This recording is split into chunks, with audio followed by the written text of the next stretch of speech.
Assalamualaikum warahmatullahi wabarakatuh. Perkenalkan, nama saya Nasyifa Ramadhani, NIM 23210058 dari Prodi Ilmu Komputer Universitas Bina Bangsa Getsempenah. Baik, di sini saya telah mengerjakan tugas RPL. Tugasnya yaitu rancang suatu analisa kebutuhan fungsional dan non-fungsional sistem pada suatu perusahaan untuk kasus berikut. Permasalahan pada sistem absensi dan rebusmen. Yang pertama, karyawan mengeluh antrian absensi menggunakan sidik jari karena ada beberapa karyawan yang selalu gagal melakukan input absen. Yang kedua, manajemen tiap bagian mengeluh sistem permohonan izin tidak hadir karyawan karena sakit ataupun dinas keluar kota yang menggunakan media WhatsApp. Hal tersebut mengakibatkan banyaknya pesan masuk sehingga sering terlewatkan oleh pihak manajemen tersebut.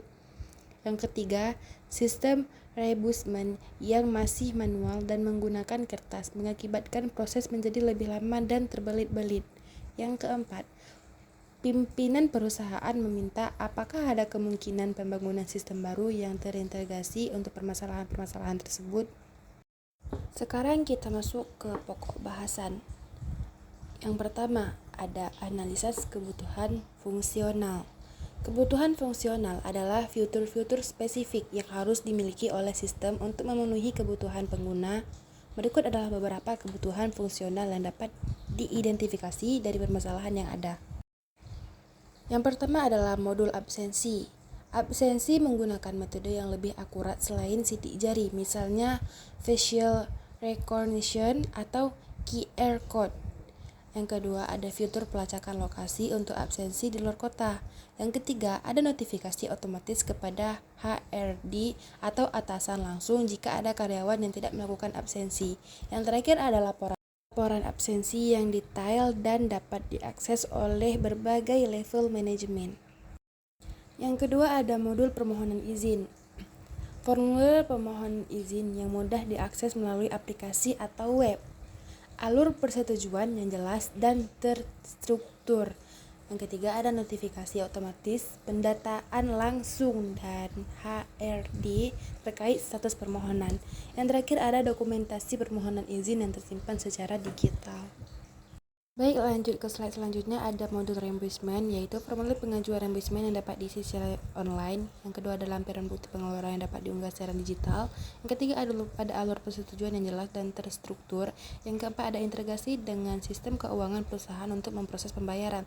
Dan yang terakhir, ada laporan reimbursement yang detail dan dapat diakses oleh berbagai level manajemen.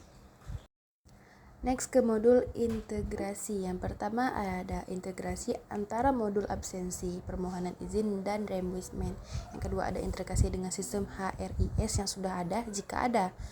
Yang ketiga ada integrasi dengan sistem email perusahaan untuk notifikasi. Dan yang terakhir ada integrasi dengan sistem pembayaran perusahaan. Lanjut, sekarang kita akan membahas analisis kebutuhan non-fungsional. Analisis kebutuhan non-fungsional. Kebutuhan non-fungsional adalah karakteristik atau kualitas yang harus dimiliki oleh sistem, seperti kinerja, keamanan, dan usability. Berikut adalah beberapa kebutuhan non-fungsional yang perlu diperhatikan. Yang pertama ada kinerja atau sistem harus responsif dan cepat dalam memproses data. Yang kedua ada sistem harus dapat menampung jumlah pengguna yang besar. Dan yang ketiga ada keamanan, yaitu data karyawan harus terjamin kerahasiaannya. Yang keempat ada sistem harus dilindungi dari akses yang tidak sah. Yang kelima ada usability atau antarmuka pengguna harus intuitif dan mudah digunakan. Yang keenam ada dokumentasi pengguna harus tersedia. Yang ketujuh ada skalabilitas atau sistem harus dapat dikembangkan dan disesuaikan dengan kebutuhan perusahaan yang terus berkembang.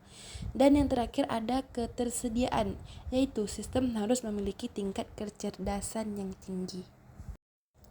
Rancangan yang diusulkan. Berdasarkan analisis di atas, dapat disimpulkan sebuah sistem terintegrasi yang berbasis web atau aplikasi mobile. Sistem ini akan memiliki 3 modul utama, yaitu absensi, permohonan izin, dan reimbursement.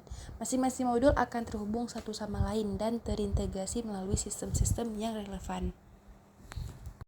Oke, next sekarang ke fitur utama sistem. Yang pertama ada dashboard atau tampilan utama yang menyajikan informasi ringkas mengenai absensi, permohonan izin, dan reimbursement.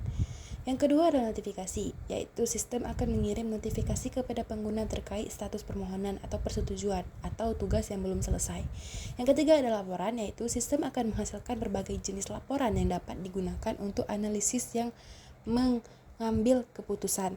Dan yang terakhir adalah access control. Sistem akan memiliki mekanisme akses kontrol yang ketat untuk memastikan hanya pengguna yang berwenang dapat mengakses data. Teknologi yang dapat digunakan yang pertama ada framework, yang kedua ada database, yang ketiga ada cloud platform, yang keempat ada mobile development, kelima ada authentication, dan yang terakhir ada payment gateway. Sedangkan tahapan pengembangan sistemnya, yang pertama ada perencanaan, yaitu menentukan skop proyek, identifikasi pengguna, dan membuat rencana pengembangan.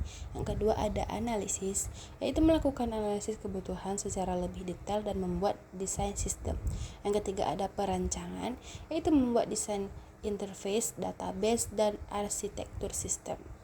Yang keempat ada pengembangan, yaitu membangun sistem sesuai dengan desain yang telah dibuat. Yang kelima ada pengujian, melakukan pengujian untuk memastikan sistem berfungsi dengan baik. Yang keenam ada implementasi, yaitu melakukan deployment sistem ke lingkungan produksi. Dan yang terakhir ada pemeliharaan, yaitu melakukan pemeliharaan dan perbaikan sistem secara berkala. Dan ada juga manfaat sistem. Yang pertama ada efisien, yaitu mengurangi waktu dan biaya yang dibutuhkan untuk proses absensi yang reimbursement. Ada akurasi yang meningkatkan akurasi data absensi dan izin. Ada transparansi, yaitu menciptakan proses yang lebih transparan dan akuntabel. Dan terakhir ada produktivitas, yaitu meningkatkan produktivitas karyawan dengan mengurangi waktu yang terbuang untuk urusan administrasi. Kesimpulan yang dapat diambil dari penjelasan di atas yaitu, berdasarkan permasalahan yang ada, dapat disimpulkan bahwa perusahaan membutuhkan sistem yang lebih efisien, akurat, dan terintegrasi untuk mengelola absensi karyawan, permohonan izin, dan proses reimbursement. Sistem baru ini diharapkan dapat mengatasi kendala yang ada pada sistem manual sebelumnya. Baik, hanya ini yang dapat saya sampaikan. Cukup sekian dan terima kasih.